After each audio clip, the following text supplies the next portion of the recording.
కొబ్బరికాయ చట్నీ చేస్తున్నానండి. కొబ్బరి, ఉప్పు, జీలకర్ర, పచ్చెనగపప్పు, పొట్టుతో ఉన్న మినపప్పు, కొక్కుమ అండి. ఇది చింతపండుకు బదులు కొక్కుమ, 2 ఎండుమిర్చి, కొత్తిమీర. ముందుగా పెనం పెట్టానండి స్టవ్ పైన. శనగపప్పు వేగించాలి, నూనె వేయకండి.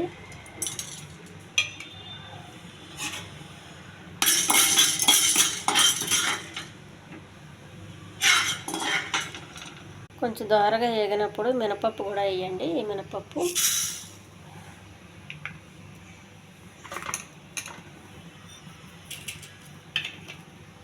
తర్వాత కొద్దిగా జీలకర్ర అండి.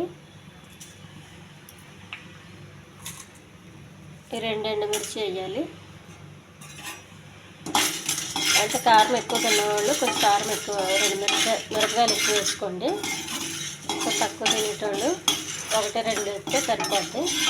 ఇక్కడ దోరగా వేయించుకోవాలండి.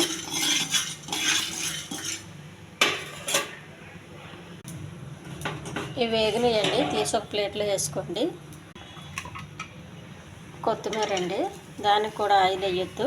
ఇది హెల్దీ చట్నీ అండి. ఈ కొక్కుమ కూడా వేసి వేగించుకోండి ఉట్టు పెనం పైన.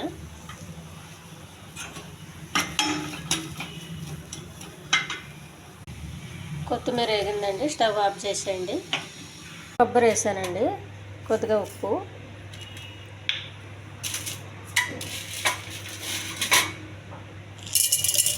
ఈ వేగించి పెట్టుకున్న పప్పులు అన్నీనండి.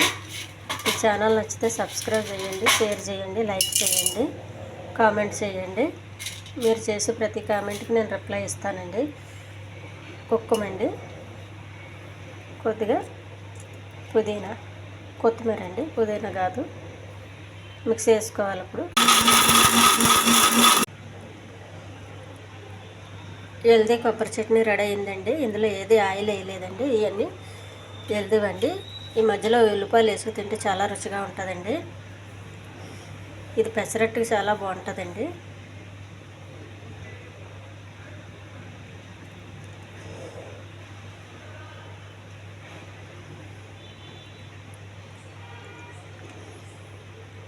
ఇప్పుడు నైట్ పెసరట్టు వేసుకుని ఈ చట్నీ తింటే చాలా బాగుంటుందండి రుచిగా. ఇది హెల్దీ చట్నీ అండి. చూసారా, ఇందులో నేను నూనె కానీ ఏమీ వేయలేదు ఎక్కువ.